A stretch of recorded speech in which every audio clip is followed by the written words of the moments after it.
David, welcome back to New Mexico in Focus. It is so great to have you today. Can we just start off? Can you give us a quick overview of COVID-19 cases and deaths in Mexico at this point in time? Sure, and it's great to be back. Mexico has been hard hit, Laura, by coronavirus, by the respiratory disease.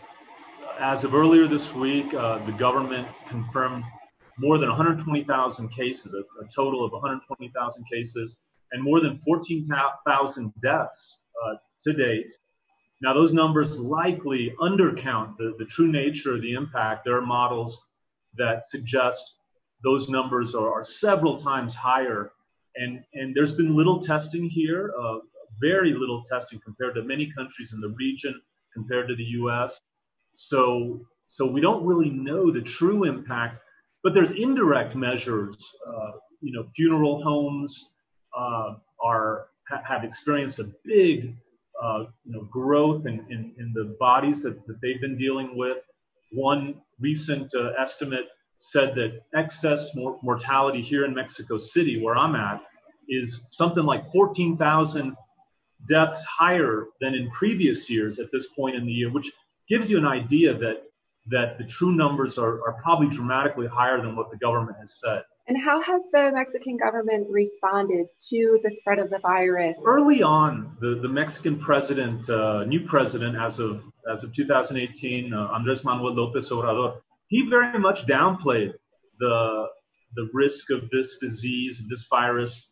He uploaded videos encouraging people, even in early March, mid-March really, to go out with their family to restaurants, to keep hugging people. Mexico, as I'm sure you guys know and most viewers know, is a country of abrazos, and it's very, warm type of, touchy-feely country.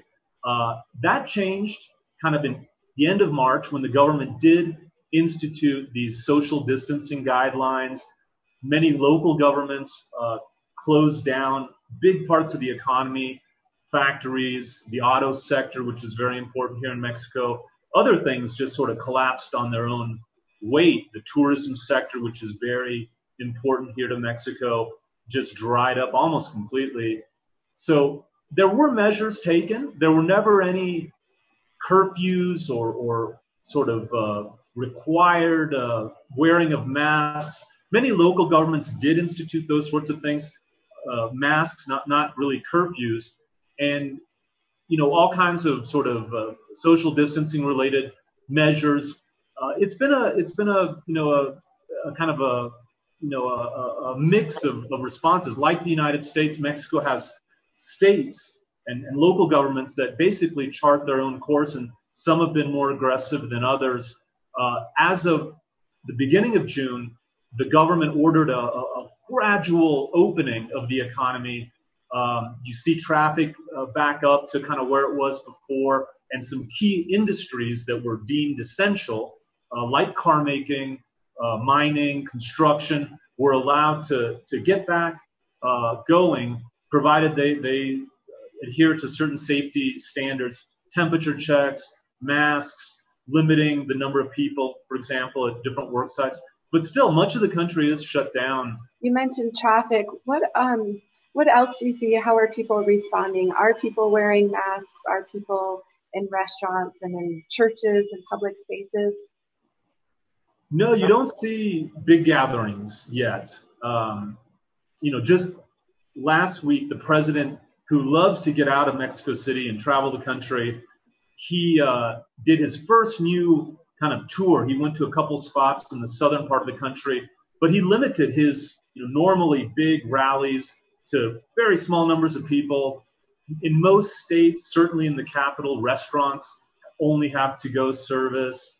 But the thing that's also interesting, there's big parts of the country where there was never really a shutdown to begin with. You have big markets, for example, that remained open throughout. Here in Mexico City, there's a big, mostly food market, Central de Abastos, it's called, in the Iztapalapa neighborhood, kind of a working class neighborhood in the southeast part of the city.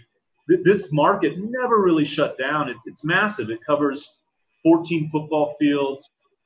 Some estimates say 500,000 people go there every day. And you see masks for sure, but it's kind of impossible to keep people apart because it's kind of close quarters there. And that's been the case in a lot of parts of Mexico, especially informal economy markets where, people need to work and there aren't generous, programs. There certainly wasn't any kind of, direct checks like in the U.S. that were given here to encourage people to stay home and stay away from these kinds of workplaces. So, it remains to be seen what the effect will be of big parts of the country where there wasn't a shutdown to begin with. When President Trump, we've heard a lot of rhetoric from the president concerning the World Health Organization and threats to defund the WHO.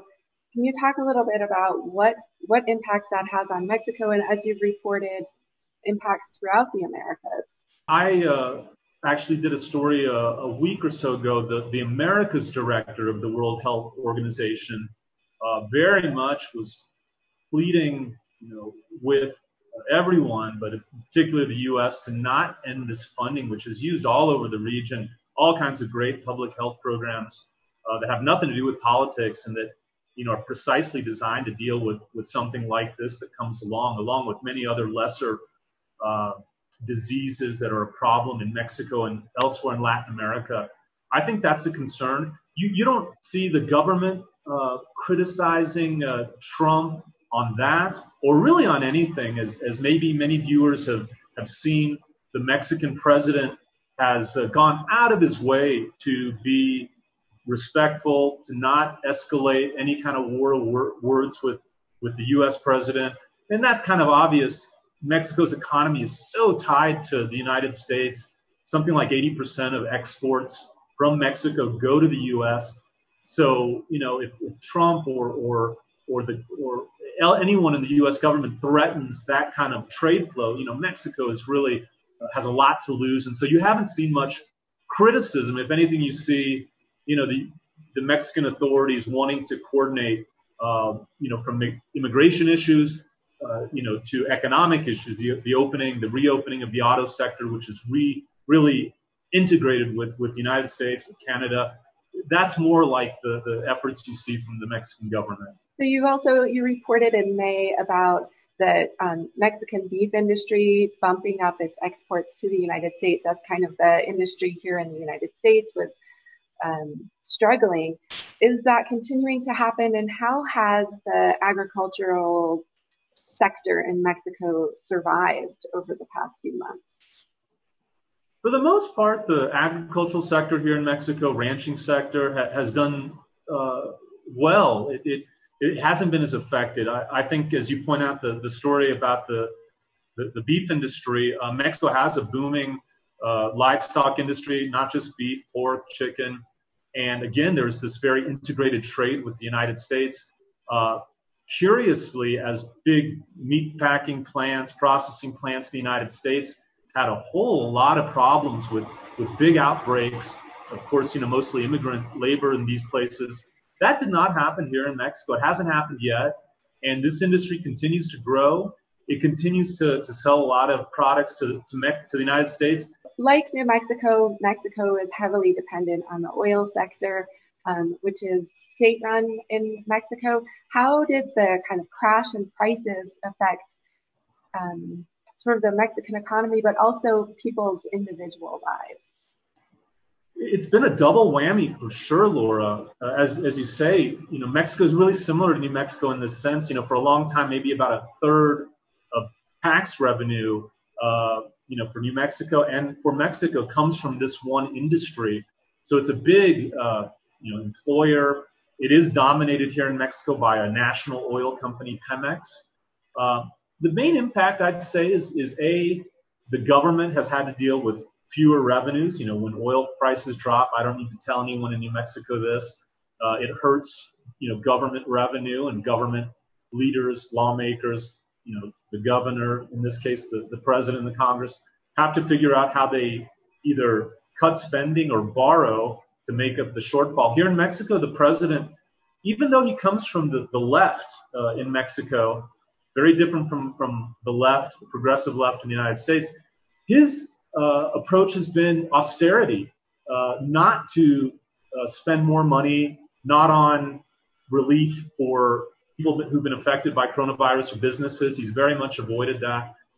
Instead, he's practiced, belt tightening across the government. The one exception, or one of the main exceptions, has been Pemex, which has its budget approved by the government.